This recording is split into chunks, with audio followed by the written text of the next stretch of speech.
real quick. You got a bird on your shoulder. I do. I have a dove. Wow. Say hi, dove. Do you have many birds? At the moment, I actually do have many birds. Most of them are downstairs in the big cage. In fact, I just moved all the babies into the big cage. I do bird rescue. This is just going to be audio. So if you want to turn off video, you're more than welcome. You can leave it on. It doesn't matter either way. I just kind of pace while I talk. Oh, that's fine. So how are you doing? You're in the mountain time zone, huh? I'm in the mountain time zone. I'm in the mountains now. What part of the country are you? I'm in Utah at the foot of Little Cottonwood and Big Cottonwood. Oh, okay. Are you? It's very pretty. Yeah, I bet it is. Utah is one of those places I've not really explored very much. Are you a desert person? Do you like the desert? Is this No, I'm up in the mountains. Oh, okay. It's a big difference. I mean, I do like the desert in Utah, like Bryce and Zion are gorgeous, but I'm up in the mountains. And so it's very, yeah, it's more like the Alps here. Oh yeah, do you ski? Well, I do ski, but lately I've been leaving for the winters and going other places because I had some injuries and I just don't want to do that anymore. Yeah, man. I've only been skiing twice in my life, and the second time I got hurt on the sidewalk going up to the slopes. So I totally understand that. I slipped on some. It was hot. It was like 50 degrees, so the snow was melting. So I slipped. Like, oh man, that was horrible. I still tried to ski, on a bum knee. Didn't want to waste the opportunity, but I've only been twice. I grew up in Florida. Yeah, I grew up in California, so I grew up in Hollywood. Oh, okay. Wow. So from Hollywood to Utah, do you miss it? Do you miss the coast? Oh yeah, I miss the coast. I mean, I'm planning on moving very soon, but right now, well, for the last 2 years, I've gone away during the winters. Yeah. And come back during the summer, but I want to move. Where are you going to move to? Not sure how that's going to work with everything going on. Yeah, I know everything's so locked down right now. Do you want to go back? I wasn't going to call the embassy because I'd like to move to Europe actually. So. Oh, would you? I'd like to move to Europe. I'd like to live in Germany. It's one of my fantasies. Do you have a preference? Would you do East Europe? No, I mean, I'm thinking Portugal or Spain on the coast. Portugal would be nice. Portugal's really great. Yeah. Why both? Why either one of those countries? Well, I like the culture, and I like the coast, and it's warm enough to swim in the oceans usually during the summer. I really want to, I love to snorkel and scuba dive and stuff. Not that there's great scuba there, but still. I remember the 1992 Summer Olympics very fondly, being in Barcelona and how it had an influence by Salvador Dali. And I grew up like right down the street from the Salvador Dali Museum. So he always had like a huge influence on my life. I'd love to check that town out. That'd be totally amazing. Yeah, there's a Salvador Dali museum I went to last year, I guess. It was amazing. It was fabulous. It's some little town and the museum is so amazing. Where were you? Then? Yeah, were you in Florida? Florida? Or were you in Spain? Oh, I was in Spain. Isn't it interesting? I can say in St. Petersburg, Florida, there's a magnificent Salvador Dali museum. Really? It's mind-blowingly good. It's got so many of his original works. And the reason is, this is so funny. His wife thought that she was signing the paperwork to send his work to St. Petersburg, Russia. And she sent everything to the Gulf of Mexico. So I got to experience it over and over and over again as a child. That's so funny. I'm talking about the 20-foot canvases. I mean, you could look it up. It's a magnificent collection. Magnificent. And I got to call that my local museum growing up. So Barcelona has a museum as well then. Well, Barcelona, but it's not, the great museum isn't Barcelona for Dali. There's a little town, and I'm trying to remember what it's called, actually. I'd have to look it up. but there's a little town that has a dolly museum that's covered with, like, the outside is all full of, is covered with gold eggs. And they have, I mean, I just got a whole new appreciation of him too, seeing those works. It was amazing.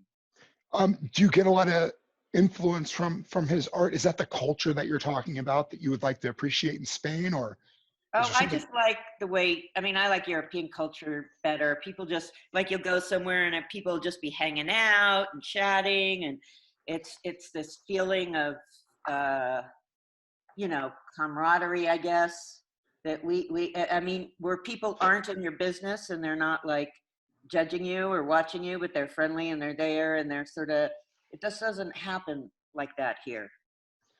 And Interesting. It's the tourist culture around the world is really depleting some of the best places that humans have called home. You know, I keep thinking about like, did you ever watch Anthony Bourdain when he was alive in the television show? watch what? Anthony Bourdain? No, I didn't. You didn't. He did an episode in Naples where he went like scuba diving or something, looking for fish calamar, and they played a trick on him when they threw frozen stuff in the water. I can't help but think about it like that, the Mediterranean, that coastline just being pillaged by tourists and whatnot. Like the true thing, that the romantic version of it. I wonder, does it even still exist? I visited the Amalfi Coast. I thought it was magnificent. It was so beautiful, but it was so crowded. It was so ridiculously crowded. There's just hundreds of buses filled with tourists. Jump Oh that every yeah, single morning. and in the summer too, some of the places I love would be really crowded. I know that, but nonetheless, there are enough places where, you know, where you can go. I think. I mean, during the winter, it's great actually. Yeah, yeah, it's probably nice when nobody's around. I mean, tourists really do ruin it. Oh Do you get a yeah. lot of tourists where you are in the mountains? Is Well, it in the crazy? winter we get to. That's why we rent out our house, because we're right near the skiing. Oh, okay. So we So get ski rental, you're and doing then it the in the smart summer way. there's some. You know, there's some, Hmm. because it's a good rock climbing place too. It's a big rock climbing place, mountain biking, hiking. I would imagine this really influences your fiction. I mean, I'm picturing the place that you want to move. I'm picturing the place that you already live. And how much do you think that the setting that you're currently living in goes into the writing? Well, I would say the piece I just started writing is definitely gonna have some influence here. Really, though, I've only written one story. I started a novel and never finished, but that was influenced here. I lived in Mexico for a long time, and Oh I yeah. have like a full collection of Mexican stories. I haven't put them out as a collection at all, but most of them have been published now. So that's influenced me a lot. And then Utah less has influenced me than I guess LA has influenced me in my writing, but Mexico a lot. Yeah, Mexico definitely, because it's Mexico. Yeah, I mean, it's interesting you say Utah doesn't influence you that much and Mexico does. And when I think of Utah, I think of lawfulness, right? Everybody obeys the law. I've been to Salt Lake City one time, and the bus driver was on a Greyhound, and he said, "Okay, guys, if you smoke, do not smoke outside the Greyhound bus parking lot, or you will be harassed." So that's basically my only experience of Salt Lake, is that if you smoke cigarettes, they will let you know not to smoke cigarettes on their sidewalks. Then Mexico is, you know, it's lawless, right? I mean, you go there, you could expect to be kidnapped and ransomed back to your family, and prostitution is decriminalized, and all the drugs you want from a pharmacy you can get with no doctor's notes or whatever. I mean, that's what Mexico is, right? Not really. I mean, I think that's more. I mean, it depends on where you. Very much where depends where you are in Mexico. Where are you getting your inspiration from in your You stories? certainly can't get all the drugs you want in a pharmacy, though. Oh, really? That's something that I thought I understood, that if you went to Mexico, you could get pharmaceutical drugs without a doctor's prescription. No, I mean, anywhere in the world, there's certain drugs, right? Like antidepressants, a lot of times are Oh, okay. available without a doctor's prescription all over the world, even. in Europe too. But for instance, in Mexico, you can have a horrible injury and you can't get like any of the narcotic hydrocodone or anything. I Oh, mean, really? like I had once and I was like, can you give me some painkillers? And they're like, no, if we can check you into the hospital and put you on morphine, but will not give you. Oh, that's interesting. But you can get insulin without a doctor's note, or Zoloft or whatnot. Zoloft. Yeah. I don't know about insulin. I don't know. Oh, huh. That's different because that's diabetes, right? It's diabetes, yeah, but it's So, non-narcotic. right. But you could get, Zoloft or any of those things, a lot of those things at least, Well, without. tell me about the influence that Mexico is providing your art. Oh, both painting and certainly writing, magical Oh, that's right. realism. My God, I looked at your paintings. Your gorgeous work. I really Oh, like it a thank lot. you. Thank you Yeah. so much. Um, I worked in South Central LA for a long time. So I was working with largely immigrant populations. So Bilingual? Do you speak Spanish? badly. Badly. I can understand if people want me to understand. Of Oh, I course, see. if people don't want me to understand, I can also like be totally lost. Yeah. but yeah, what was I saying? Um, Oh, so the color in like Mexican paintings, I think that has probably influenced me somewhat. Uh, and then certainly a lot of my short stories use a lot of magic realism. And then, like I say, a lot of them actually take place in these Mexican magic towns, which are kind of magic. I mean, they're really amazing places. They're the most surrealistic Mexico places I've ever been in my magic life. towns. I want to know more about Mexico magic towns. what, what is a Mexico magic town? Well, they're actually a real classification, pueblos mágicos, magic Uh-huh. towns, and there's I think about 40 now, and you have to qualify to be a magic town, and one of the things is that you have traditions that have remained unchanged for hundreds and hundreds of years, and so. Is it pre-Columbian or post-Columbian type stuff? Well, usually the architecture is Spanish, like when the Spanish came in, Okay. right?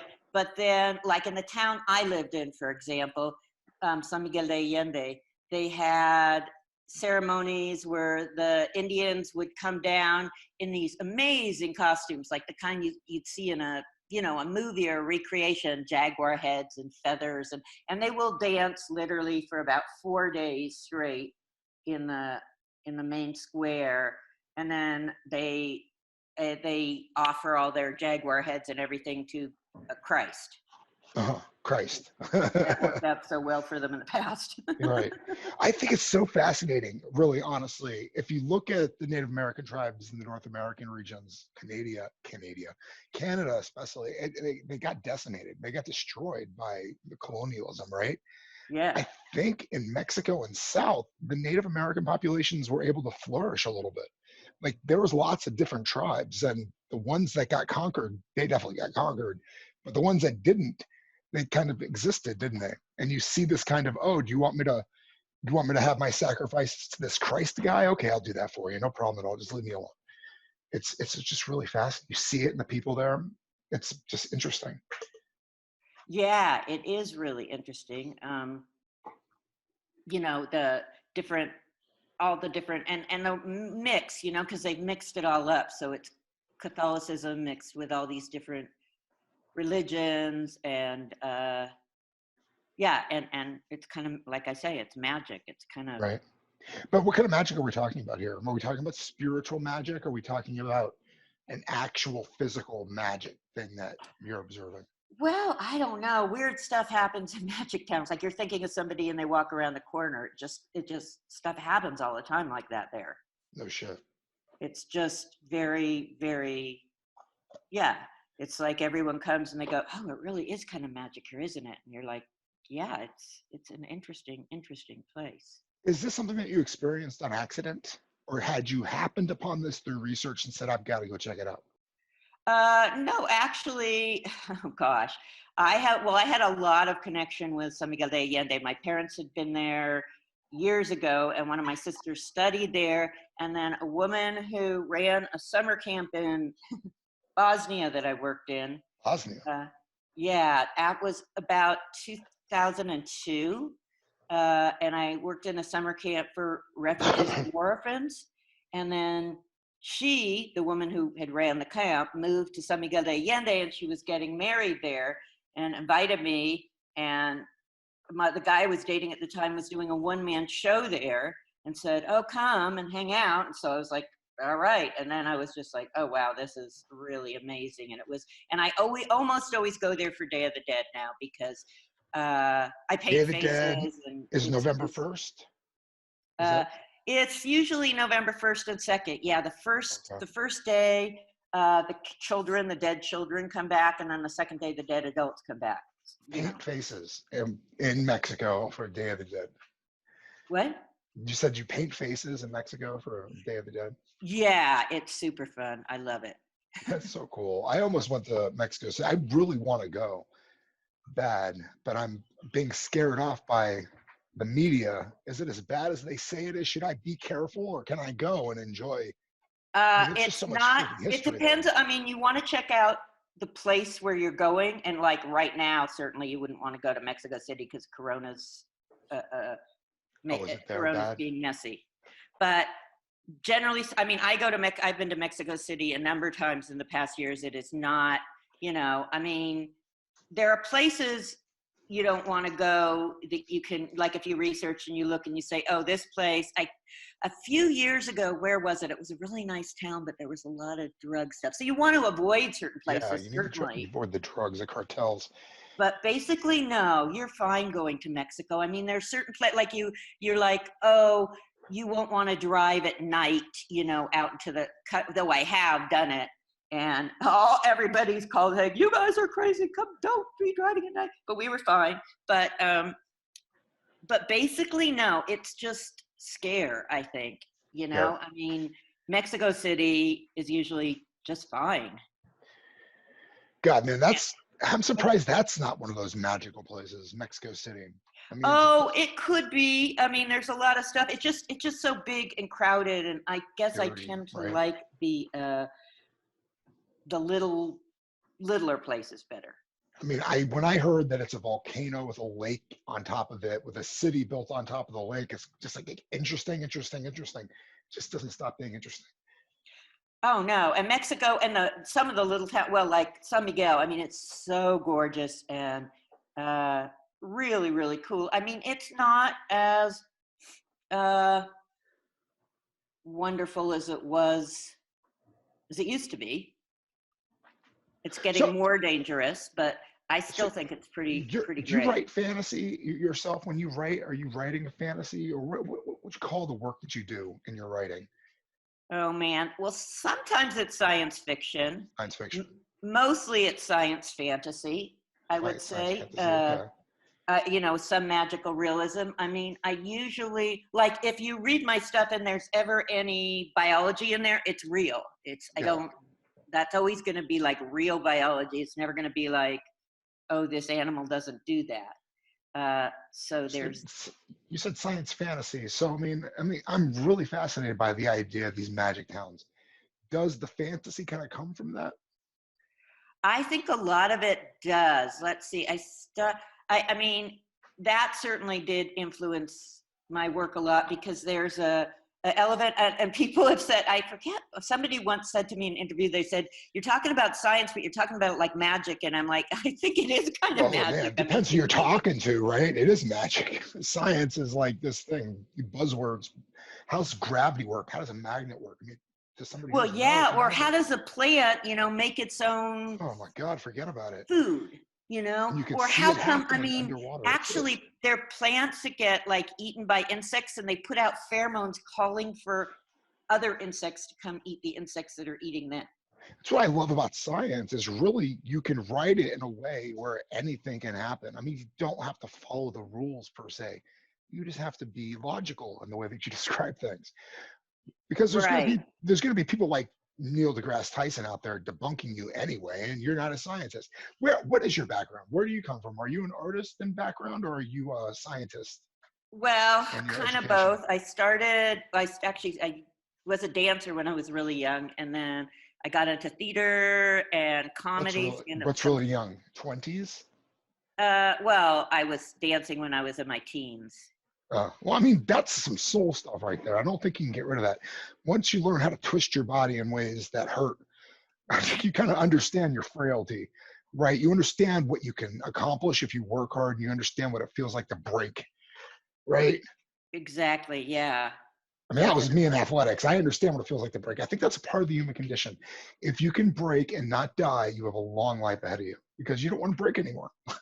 Right. Exactly. It's like you don't want to do that anymore. So, but I think so. So then I guess when I was in my early 20s, I started painting more seriously, and then got teaching credentials, and then I got more into biology and was It's interesting working how on that organic works. farms. And If you had gone back in time and said, 16-year-old Elizabeth, you're going to be very interested in biology, would you have believed yourself, or do you think it just came with maturity? I'm oh just no, really I would have curious. been because I Yeah. always was a real animal nut Oh, yeah. and always liked nature. So it's just, I sort of was hoping, I had this fantasy, oh, I'm going to meet some old man who's going to show me around the woods and tell me all about the plants. And then I realized, no, that's not going to happen. I'm actually just going to have to go, go study it. I mean, that's a trope. Oh God, that's a trope, isn't it? That's a wonderful, wonderful trope where you have a young, impressionable woman being led by an elder who knows something, like where the fairies are, or how to talk to animals, or something along Right. those lines. And it's really an awesome kind of way to lay a story down, isn't Right. And so I was like, okay, well, this isn't going to happen. So, it? so then I started doing that. And then I really didn't start writing until 2010. Oh wow, okay. I got an idea basically for well, the book that became Dirk Quigley's Guide to the Afterlife. It started as a short story, and Very compelling titles. thank you. I was getting nervous when I go into an interview. Did I read anything? Did I look at any information? And then as the artist or the author is talking about their work, I said, "Oh yeah, I did look into that a little bit." Tell me about Dirk. Well, so it's Dirk Quigley's Guide to the Afterlife. All you need to know to choose the right heaven. And then, so the idea is that this guy thinks there must be more to life than life. So he takes a class on religion, and it turns out it's taught by Lucifer, who says, well, nobody's even trying to get into heaven anymore. They're just coming straight to me. It's lots of paperwork. I'm really overworked. I don't like it. You're a copywriter. The deal is I'll give you passage back and forth to all these different afterlives if you will write me like a Zagat guide for each different religion. So what are the entry requirements? Once you're in there, what's it like what's the food like? What's the drink like? What's the accommodation like? What's the music like? So he goes back and forth to 17 different religions, while 17. the actual story of Nice. his life is continuing. That's neat. 17 religions. So yeah, so I can insult 17 religions in a nutshell. Well, not in a nutshell. Is it one novel or is it 17 books? No, it's a novel. It Oh, started, like I said, as a short story, and it was in Next Stop Hollywood Short Stories That Ought to Be Movies, and then it was a book, and then yeah, so that was my first novel. So that was 2010. Yeah.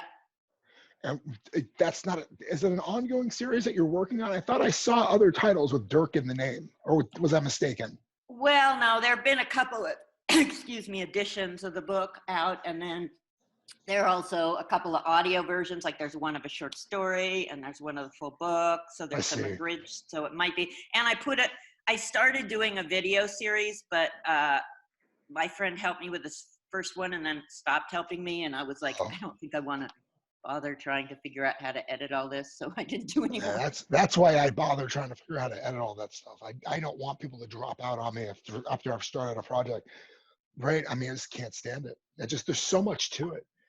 Partnering with a podcast, if somebody was supposed to do blah blah blah and drop the ball, it'd be so frustrating. Oh yeah, I Right? bet. I mean, just, you know. So yeah, so I started that, and then I was like, and I'd still like to do some stuff like that, but I don't You're know. working on what right now?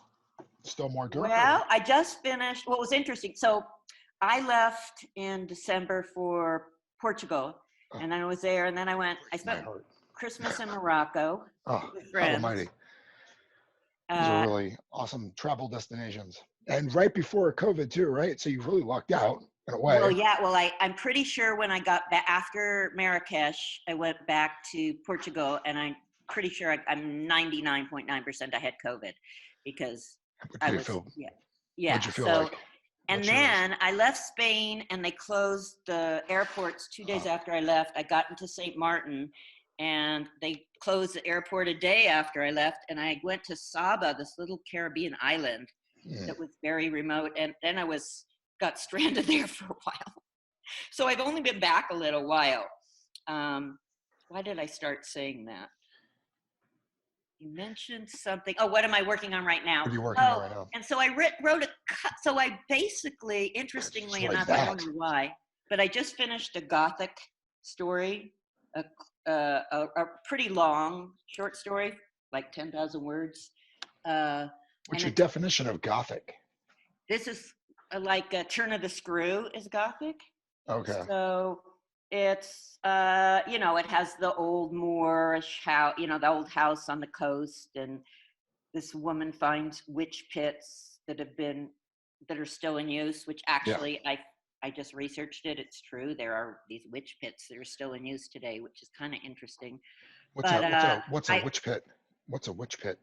A witch pit is where women, usually women, would bury different things to create spells. Oh, so cool. And there's some of them, like they found, they were certainly still in use in the 1980s, these witch pits. Why not? So that's kind of like, wow, that's interesting. I knew a guy at the turn of the millennium who was into Wiccan. He used to go to festivals all the time, moon festivals. I was like, I want to go to moon festivals. He goes, why? Because all the ladies are naked. I didn't care about anything else besides that. So he would never bring me. But he was very much into it as a religion. Oh, yeah. Some people are. It's very active. I mean, it's very interesting. It's like if there's a way to worship, there are people out there doing it. And I think it's fascinating that you pick 17 religions for Dirk to go to in your novel. I mean, the typical 3 would have been big enough, right? Right. But you went the extra yard, so to speak. Oh, well, it's so fascinating, all these different things that people believe, and they believe so fiercely in, like, so like, this is gonna, you don't believe this, you're going to hell, and it's so strange. They condemn you for your beliefs, not caring that you might be condemning them for their beliefs. It's just let people say their beliefs. It's very interesting. If you just let people talk, sometimes you learn so much about humanity, because this is the basic stuff. This is that statue, that womanly statue used to plug into the ground and worship. It's the basis of everything. Finding connections, making excuses for why we wake up every day. Exactly. And, giving you, well, I guess, hope and security. But, I mean, and the thing is, it's so often you get these things that, then you look at them and you say, I mean, they're using it to hate rather than to love so much. Seems like it. Some are, right? Yeah. It's not the first time, though. I mean, think about like Henry VIII. We have been, as a species, doing it to each other for so long. When you go into something and you write 17 religions, obviously you can't pick a favorite, right? Oh, I have a couple of favorites. But I mean, if you don't, for some people, that's automatically something to condemn you for. You know what I mean? Well, If you're yeah, giving he's equal, just writing. I mean, this is like if I have had people who were religious or who were hmm, spiritual like this book, but okay. but if you're a real hard-nosed whatever religion, you're not going to like it. I would have a hard time believing you could write a book like this and not be spiritual, right? I mean, would you classify yourself like that? Or are you completely against the whole thing? Or Well, what a personal I question, classify right? myself as an Bare your agnostic, which soul. everyone's like, Agnostic. Gotcha. Still everyone's questioning. like me. But it's just like we can't know. No. I don't even know how I don't I just like I said about 30 minutes ago, I don't even know how magnets work really. Oh yeah, magnets are. I mean, well, almost anything you start looking at it and you're like, oh my What god, the I don't fuck is this? know. It's magic. I have no clue how this is working. I It's have like, these books that are actually it's a character I repeat. In fact, I'm doing a story with this character now. So he's a detective, like very hard boiled detective, but he's yeah. hit by lightning, Okay. and the lightning strike supercharges the biophotons in the brain, and they just sort of learned that it's not it's not messages running up around your nerves that are communicating. It's electricity that's in you. Everything is electricity, and so this supercharging allows them to see into other dimensions. But That's fascinating. How much what is the voltage of a human body? It's not much. It's not much, but there is one. it's not much. Yeah, there is one because there is I mean, some people say that's the weight of a soul because as soon as you die, there's a bit of energy that leaves. Yeah, I've heard that too. It's really So, small. There's like a small little fraction, but I don't know. It's so fascinating because you get into the subject of who you are, and that is the questionable part for everybody, isn't it? What am I? yeah, yeah, that's Dirk the is answering whole. that question. There's the devil saying, I'm bored. I don't want to mess with you. There's no hell. Nobody's going to hell anymore. Did you say nobody's going to hell? No, No. that's. I mean, most of the classical religions, I guess you can think of, like Christianity, Christianity and Classical. Do you count the Islam and stuff. Mormons? I mean, Do you it's count the like, Mormons as classical? Because that would be your turf there, and they're considered, aren't they, on the global stage, a religion? oh yeah, They're yeah, like the newest guys in the world. I mean, they're not technically. I mean, untechnically, yeah, they're as judgy as you could get. But Uh-huh. untechnically, they very few people go to this everlasting hell in the Mormon religion because that's the thing is like what kind of a god would send you to an everlasting hell? That's just like no, I mean, no matter how bad you are, you think you could write. Uh, So, like, do you have you're talking from an agnostic viewpoint? It sounds like through this. This is a very interesting novel to me. I like writing about the afterlife too. I've tipped my, you know, I put my finger in that waters a couple times. I like it. It's nice playing with the idea of near death experiences as a basis of what might be out there or whatever. And there's the question of people who ardently believe that there is absolutely nothing, and that when you die, there's just nothing but blackness out there. They will not be in one of those 17 heavens, right? Do you address that as a question in that work? Yeah, it's actually just at the very, very end because not to be a spoiler alert, but here's a spoiler alert. Uh, the world ends up getting destroyed at the end of the book, and so all the people are going to their different religions, right? And except for the atheists, just vanish Oh yeah, because they don't I've believe heard in it's best. anything. Yeah, I've heard it's best to believe in something than nothing. But At least you have something to play with on deathbed. How the hell's the world end? You don't want to spoil that, huh? Is it a what? coronavirus? Oh, how does it? No, no, no. This was before that. Though, okay, I will tell you because science fiction or fantasy is famous for predicting things, and I have a prediction that came true that I made in Dirk, which is that the dead people would be turned into diamonds. That would become a Yeah, thing. that is a I thing. wasn't serious. I thought I was joking, but actually, That is a thing. yeah, that That happened. is a thing that is happening right now. That is fascinating. And diamonds are focal points for energy. I wonder what that means What? exactly. You can focus energy through diamonds. You can focus lasers and make lesser energy, more energy through diamonds. Exactly. And you can, well, they could, that's why, and it's They're like great having a conductors. big family would be good because you could get a bigger diamond. Are they actually diamonds though, or are they cubic zirconia? They're passing off as diamonds because of some technical. Oh, no, because it's a carbon in your body. And if they bake it at a certain heat, the carbon will harden into a diamond. It's so fast. Whereas cubic zirconium, I don't know how I don't know. That's a different process. It's amazing that there are fields out there where people can study this stuff and have an answer for that exact question. Right, exactly. What is the temperature and pressure needed to make a diamond?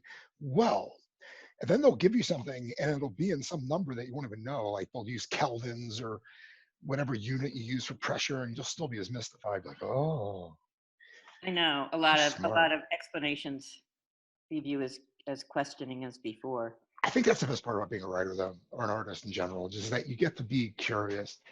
And maybe you don't know how to fill in the gaps absolutely 100% correct, but you appreciate the colors. And other people are going to appreciate the colors too. I appreciate the colors that you're painting with this novel. How many works do you have right now, like novel-wise? Is this the only one? Or do you have other ones as well? Oh, no. I have Dirk Quigley. I have some short story collections. And then I actually should put out another short story collection because, like I said, the Mexican stories are almost all have been published now. But I have a series. 2 of the books are written in it called Electric Detective. And that is not the same as Dirk, and that is not the same as a hard-boiled detective, or is that the hard-boiled detective story? Well, that's the hard-boiled detective who's struck by lightning. So I have one work that's Electric Detective, Lightning Strikes, and then Electric Detective 2, The Hollywood Portal. And then I have a dark fantasy called Blood Prism. What's a dark fantasy?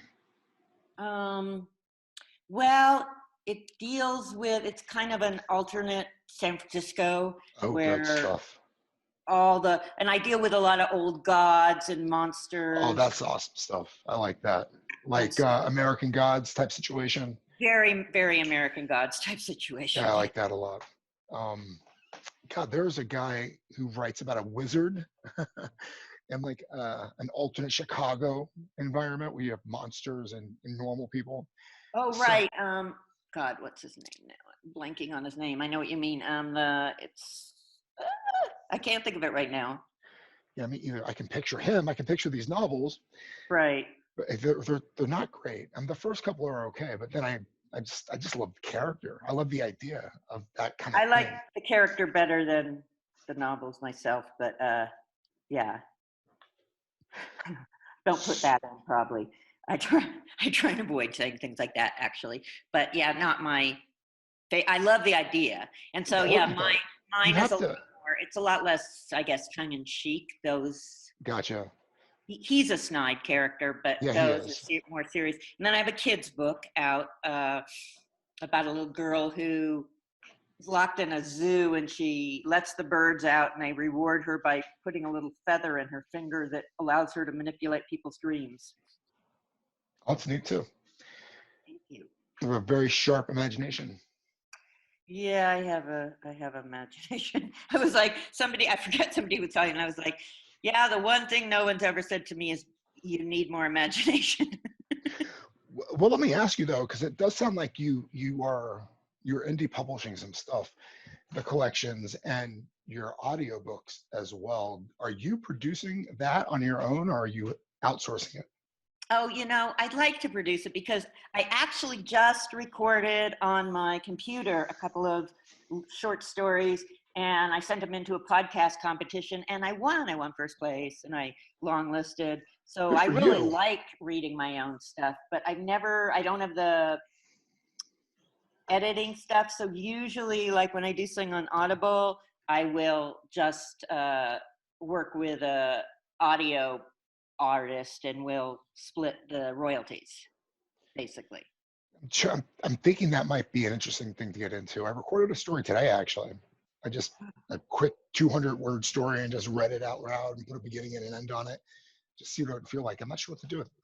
Put it on my YouTube channel. I love it. And I would love to just, submit my own work to Audible, but I think, I mean, I could probably just figure out how to do it and get the stuff I need. I really prefer, though, recording in a studio with somebody who's going to do the editing and all that stuff. So rather than try and do that, I just say, you record my books. I mean, at this point, I sort of like, I write, I send out, I'll do recordings and stuff, but I don't like doing, well, nobody likes doing all the. Nobody likes doing that stuff. Yeah. I've done it But for I this sort of podcast. have stopped because I'm getting a bit, I guess, of like, I'm publishing a lot. So I figure maybe somebody else will someday do it for me, or maybe they won't. I mean, exactly. If you're starting to make money with the publishing, might as well trickle down and give somebody to whatever if they're doing editing services, right? Right. Well, I wouldn't say, you don't really make a lot of money selling fiction. No, you don't. You can. It's either or, isn't it? You can make a lot of money or you can make no money. Yeah. And pretty much everybody makes no money. So yeah, most people make no money. And the people who are considered, like professionals aren't making much money. No, there's a guy, Harry Turtledove. He writes What If Fiction, speculative, whatnot. Harry Turtledove, right? Yeah. He said one day on Twitter that he makes $5,000 a year on short fiction. He's like the king of our genre. Of our genre. He's the king basically right now. I know. And he only makes $5,000 a year. I mean, what does he put out? A novel, maybe? What could he make for a novel? Who's buying novels now? Well, he made some, his first novel. Now, saying now, like you could say, like Joanna Penn made money on Amazon when she was starting out because it was so new and novel. Maybe she popped and she was able to actually make money, but does she make money now? Does he make money now with his novels? Does anybody? I mean, that's a very interesting question because it doesn't seem like the publishing industry is doing well. They'll sell it. They sold J.K. Rowling's novels even before they were done. That's how bad they were doing. I don't even know how this is going to work out. G.R.R. Martin, go ahead and sell the last 3 novels of your series to this television studio, and we'll just wing it. You know what I mean? It's interesting. Yeah. Who's making money nowadays? G.R.R. Martin made money, but not because of his books. He's rich as hell right now. J.K. Rowling made money too, but not because of her books. Really, maybe, I don't know. Supposedly, Amazon made money because of her books too. But she might have. Yeah, she's a special case. She's one of the only people that have kind of popped in the last 20 years, haven't they? There have been people that got close. What about 50 Shades of Grey? No, that's true. And what's her name? Stephanie Myers, right? She popped too. So you do have those kind of aberrations. J.K. Rowling's in a league of her own, though. But those two women are up there. And Stephanie Myers can't really write, so it's just some weird. I think Stephanie Myers is a composite. I think a whole bunch of vampire fiction was lumped together, and they said, okay, we can publish this. Now we just need a pretty face. What do we do? Let's get Stephanie Myers. Hey, Pete. She's nowhere online. She's not like an actual person that you can find like interviews for. I don't know. I didn't look actually. I'm just making that up. But I did look at her website the other day, trying to see if there was an email so I could maybe invite her on the podcast, and I couldn't find one. Yeah, I think I have lofty aspirations. Why not? Why not? Yeah, that's my thing. That's my thing. I mean, you got to have lofty aspirations. If you don't have lofty aspirations, The worst can happen is you get a no, or nothing for that matter, which is the same as a no. Right. But sometimes you get yes, or you get, really interesting stuff happen. Yeah, I've had some really great conversations happen because of, what the hell, sending an email out. One of my favorite authors, he wrote The Minotaur Takes a Cigarette Break. I don't know if you're familiar with that book. What? The Minotaur Takes a Cigarette Break. Oh, yeah, I know that. I got the opportunity to talk to that author on this podcast for an hour. It was one of the joys of having to do or doing this. Wow. Cool. Yeah. Yeah. So it's always great just to get that experience. And I was so done then. I wasn't feeling good. I was having health problems. And I had sent him the email inviting him on the show. And he had responded eventually, not right away, like a month or so later. So I'd forgotten that I'd sent it to him. And I responded to the guy that sent me the email. I said, okay, sure, let's set up a date. I scheduled him. I was just about to get him on a Discord because I couldn't figure out how else to record a podcast because Hangouts went away or whatnot. And I realized who I was going to talk to. Like 5 seconds before I got him on the podcast, like, oh my fucking God, this is one of my heroes in the literary world, and I'm about to talk to him. Cool. Right? Yeah, that's fabulous. What's your plans going forward? What are your lofty aspirations? Do you have any besides, I mean, obviously you're creating. And the creating, I don't know whether or not it's the same for you, but it's a struggle, right? You don't know if the thing that you're working on is going to actually mature into the finished project that you hope it to be, or will another one that you've yet to start. Do you have something that you want right now that seems just impossible? Just impossible. Well, so I'm up for a few awards for Good for these you. books. Congrats. So I'm kind of curious about that, but really, mostly I'm doing short fiction just because, you know, it's been a good year for selling for me, and it's so much easier to write short fiction. But I mean, I have some novels out there, and yeah, I'd like to get into probably film a bit or TV. That would be fun. Would be fun. I'm trying to get into it with the acting part. Really Yeah, I have done that a bit, and I do like to act. It's really a lot of fun. Makes me feel awful though. I don't like the ramifications of it emotionally are bad, but I enjoy the building of the project itself. But being like, oh man, putting yourself out there, it's always very difficult. As a dancer, though, I guess that would be something that harkens back to your youth, being in the spotlight and whatnot. Oh yeah, I've always I always like being in the spotlight. I love meetings and that kind of stuff. And I actually had worked out I used to do a comedy routine based on Dirk Hoodby's Guide to the Afterlife. What'd you do with it? Oh, I mean, I just was, would do it at clubs or something in different places. And then I used to do that for YouTube, man. Don't you have a YouTube channel? What? Don't you have a YouTube channel? Didn't I see a YouTube? I do have a YouTube channel, but like I say, I'm not very good about doing the keeping it up, shall we say. So there's some great stuff on there, I think, some funny things on there. And then there's interviews with me, but I don't. You just can't do everything, I guess, right? I mean, it would be great if you could get every idea materialized. I mean, I realized talking to you that your mind is very active. And if you did stop and do every single thing, it would just, you wouldn't, I mean, what could you get done? Yeah, no, it's funny. I was feeling really antsy. I started writing a story and I'm feeling antsy at the same time I'm sitting writing it, like I don't want to be sitting here. Is this the best use of my time? You have to actually sit and write if you're gonna write a story or anything. Is that how you do it? Because I mean, I have had the experience, and I've read other authors that say the same thing, that writing tends to be sitting in front of the computer and doing a whole lot of other things that lead up to like 30 seconds of furious typing, and then you're off doing another 30 minutes of something else, and then you're back to that sentence where you edit the living shit out of it, and then you have another 30 seconds of furious typing, and eventually you have a story written. But you're not like 2 hours of constant. Oh no, I'll be there for, sometimes it'll just be hours. And then, but sometimes what I like is I'll like dictate into a phone. Oh. And so I have the whole thing out there, and then I have to, fix it up and change it.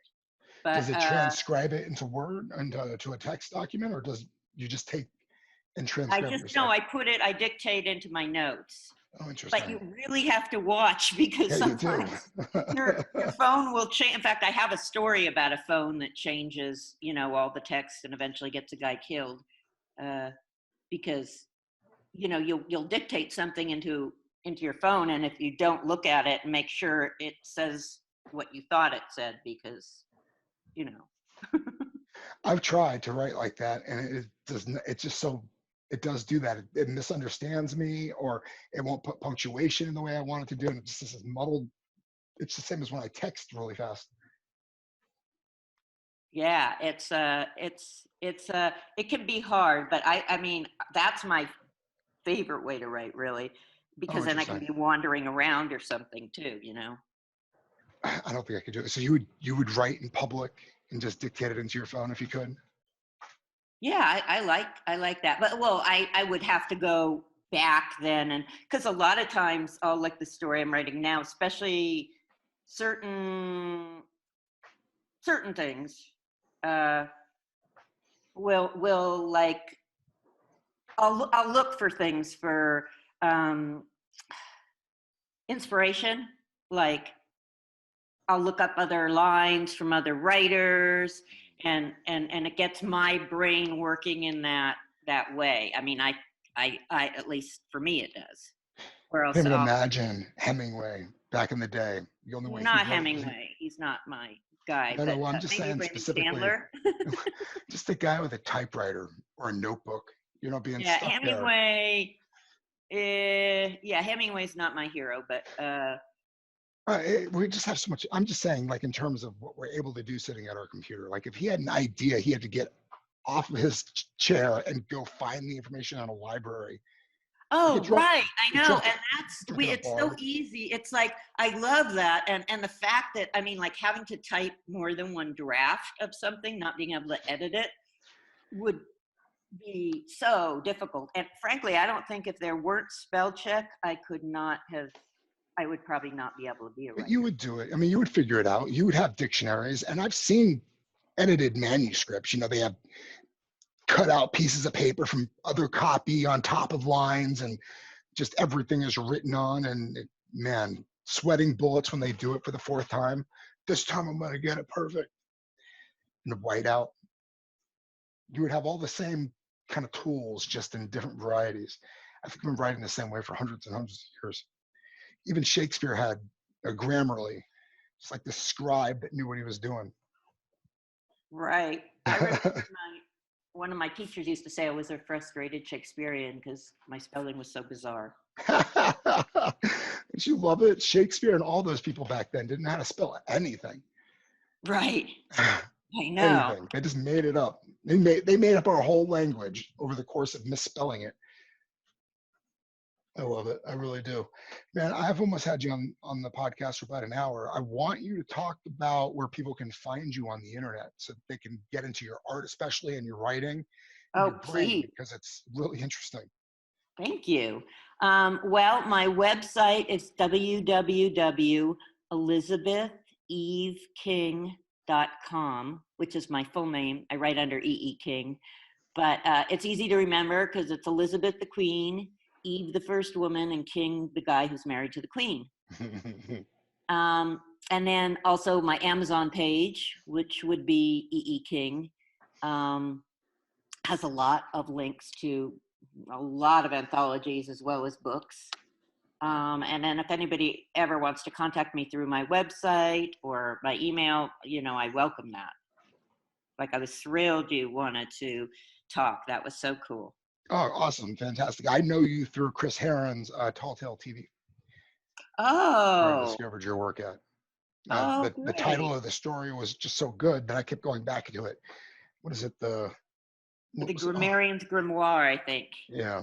Love it. I loved it a lot. I just had this is the greatest title. So I Thank had to you. had to invite you on. I love that guy and his mission too. How, he was blind and got his sight back, and now he reads people's stories and gets stuff out I like that. know. It's really wonderful, isn't it? It's Yeah. really inspiring. I've had him on the podcast a bunch of times too. He's an expert on a lot of these speculative authors. Oh, well, I believe it. He's a really cool guy. And you're a really cool person as well. Thank you so much for being willing to do this. I really appreciate it. Oh, thank you. My pleasure. And thanks for doing all this. I mean, it's great. That's what we need more of now. I'm just stealing all your information. I mean, it's not altruistic, really. Soon you'll be writing magic and Mexican stories. Oh God, I'm writing things in Mexico now. Honestly, how could you avoid it with the border the way that it is? I Oh mean, my I think it's God. just so Yeah. beautiful. I mean, when you actually see my work and there is, Mexican stuff in there, or if there is, there will be Mexican stuff in there.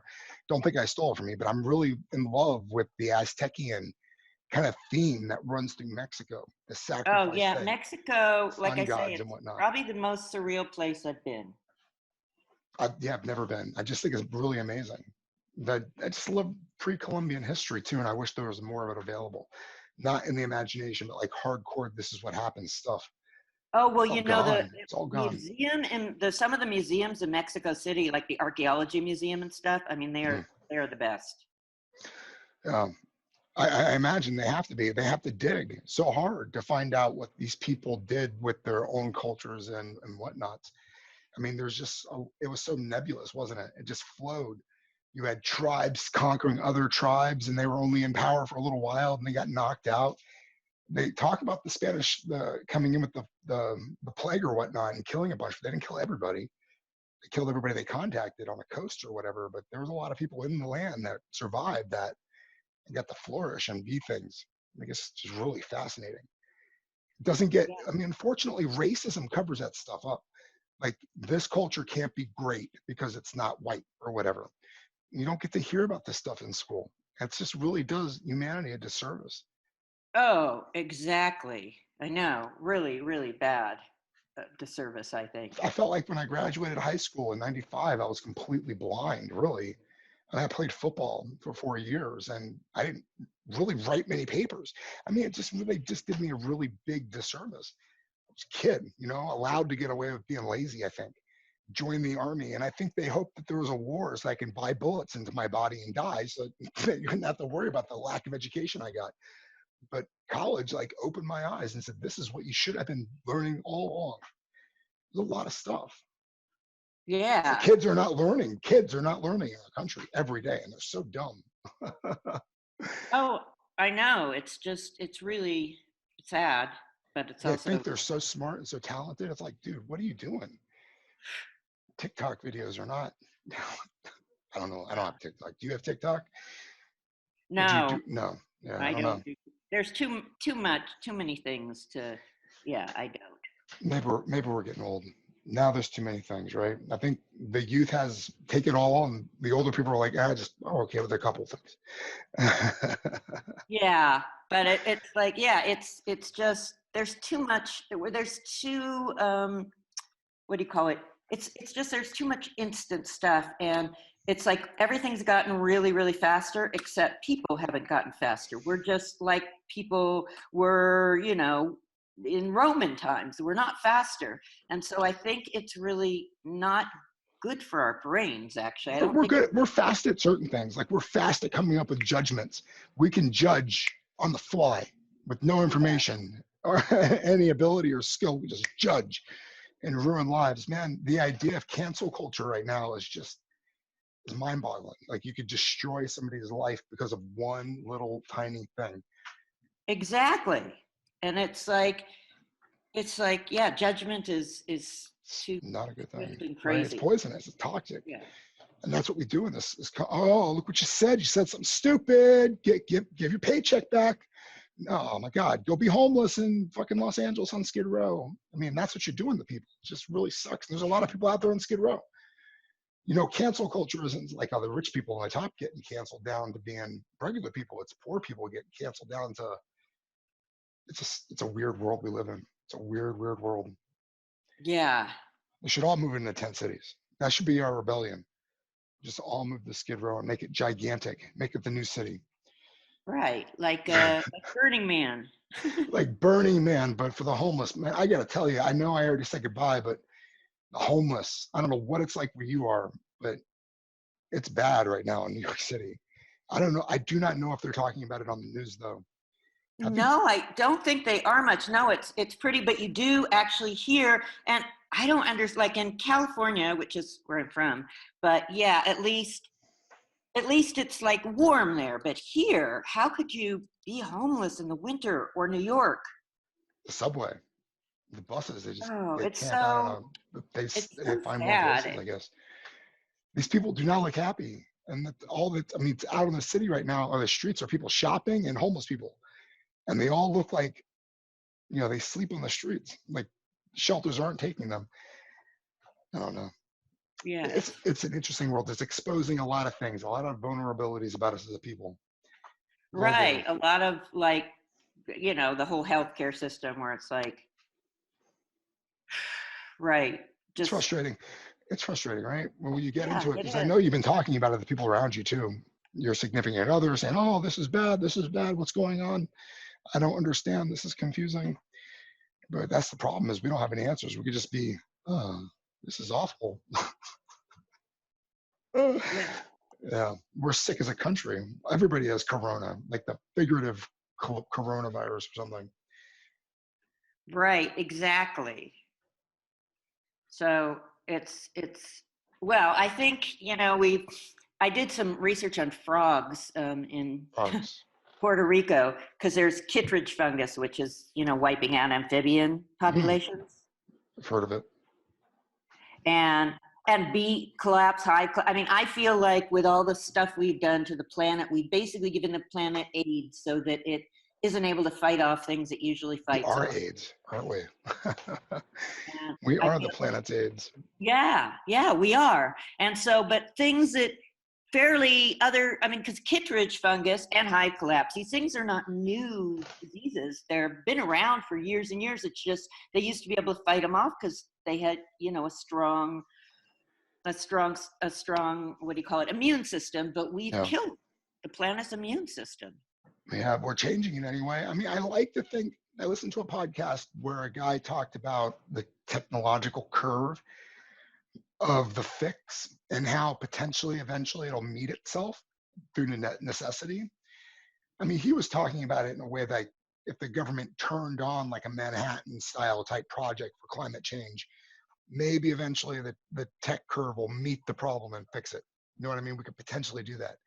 But I also like to think that the earth is not stagnant anyway, and we can kind of observe that through the epochs, through the changes throughout the history, what it's been, the ice ages and the dinosaurs. I don't think we could have lived at the same time as the dinosaurs. Like our physiology would not have handled, I don't think we could have breathed that air. It was too nitrogen rich or something. So, I mean, yeah, we are doing something horrible to this planet. We're part of the planet, for one thing. We're not external to it. But whatever anybody says, whether we arrived on a meteor like millions and millions of years ago and then finally became what we are or not, we're still a part of the planet. And the planet will meet our demands or kill us off because it can't. You know what I mean? Yeah. Yeah, I think so. I mean, we won't know. My son might know more than I will. But it's sad that I put children on this planet. Honestly, to have to experience any kind of hardship. Yeah. The bees are dead. The bees are dead. I mean, if the bees die, they go the way of the dodo, and they say that's an event that could potentially wipe out humanity too. They could be connected. Yeah. Well, in China, they have people that are pollinating. They put feathers on the end of cigarette filters. See what I mean? That's a technological change that we put in place that's replacing the bees. It's interesting. And people do that, right? And they change fruit. They've been doing that for hundreds of years, the genetic pollination of tangerine and oranges and making new fruits or whatever. We've been messing around like that. So do we actually need bees for anything other than novelty? Yeah. Well, yeah. It's crazy. Crazy. When are the awards? What are they actually? I think I will find out one of them in August or July, August or September. I think September I'll find out. I'm up for two things. And can people vote? That's a good question. I do not think so on these. I don't think these are I tend to avoid those in general unless it's like just did you pay to get in the contest, or did they find you? How did that work exactly? Oh, well, one of them is a thing where they were looking for thrillers that didn't abuse women so much. Oh, good for you. So I sent in there to a few thrillers. You send in the first 5,000 words and then they say, oh, we like it. We want to see it. So now so there's that. And then there was another one that a publisher would like to have my book. And so he said, look, I'm going to pay for you to enter this contest because I'm not sure if I'm going with him yet. So he said, I'm going to pay for you to enter this contest because I think you'll win it as good faith. So that was kind of cool because I won't pay to enter things. So I was like, okay, sure. Yeah, as I was asking the question, I realized that was something that's available out there. You could actually pay to get in a contest and whatnot. It's not a good thing, I don't think. Some people think it is. I'm not sure. I don't think it is, honestly. I don't usually think it is, but there have been some like things that are, if it's, where I've won things, that are great, but I won't usually pay to enter something at all, or like I won't pay to submit or anything else. Gotcha. Well, good luck. And on your own, if you want, send me an email. We'll definitely reschedule something or schedule something. Otherwise, I'll probably reach out again in a few months. Great.